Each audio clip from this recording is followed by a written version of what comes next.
मुझे अफसोस है कि भारतीय जनता पार्टी वो पार्टी है जिसके एक नेता ने पिछले दिनों उड़ीसा के गौरव स्वर्गीय बीजू पटनायक जी को सीआईए का एजेंट कहा। बहुत अफसोस की बात है।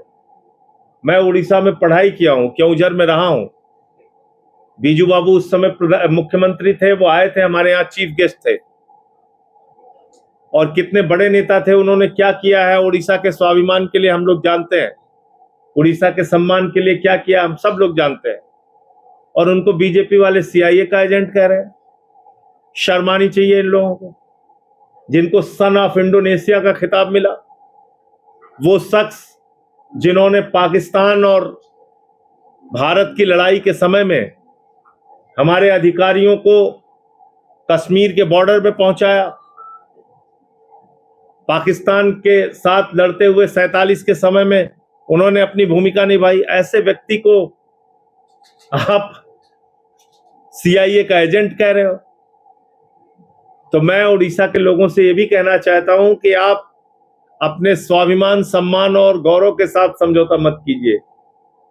ये डबल इंजन की सरकार जहां कहीं भी आपको चोट पहुंचाने का काम करे, सड़कों पर उतरिए और लड़िए, क्योंकि आज चुनाव को कई प्रकार से हाईजैक भी किया गया है। हमने बंगाल में देखा चुनाव हाईजैक हुआ एसआईआर के नाम पे। हमने बिहार में देखा हाईजैक हुआ चुनाव एसआईआर के नाम पे। हमने दिल्ली में देखा मंत्रियों के घरों पर वोट बने हुए थे, 30-30, 35-35 वोट। हमने केजरीवाल जी के कॉन्स्टिट्यूएंसी में देखा 40,000 वोट काट दिए गए थे और 4,000 वोट से वो चुनाव हार गए। हरियाणा में घपला देखा, कर्नाटक में घपला देखा, महाराष्ट्र में घपला देखा।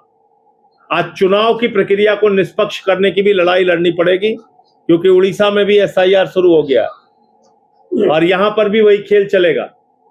टारगेट कर करके लोगों के वोट काटे जाएंगे। जो बीजेपी वाला है उसका वोट बचा रहेगा, जो बीजेपी वाला नहीं है उसका वोट काटा जाएगा। तो इससे भी सावधान रहने की जरूरत है। अभी देश के सामने महंगाई का एक गंभीर संकट खड़ा है। प्रधानमंत्री ने उपदेश दिया कि आप डीजल पेट्रोल इस्तेमाल करना कम कर दीजिए, गैस इस्तेमाल करना कम कर दीजिए, वर्क फ्रॉम होम करिए, विदेशों की यात्रा ना करिए, सोना ना खरीदिए, खाद ना खरीदिए। तमाम सलाह उन्होंने दे दी और सलाह देने के बाद हवाई जहाज से उड़े और चले गए, रोड शो भी किया और विदेशों की यात्रा भी घूम घूम के की। उनकी चिंता देश में महंगाई कैसे कम हो इसकी नहीं है।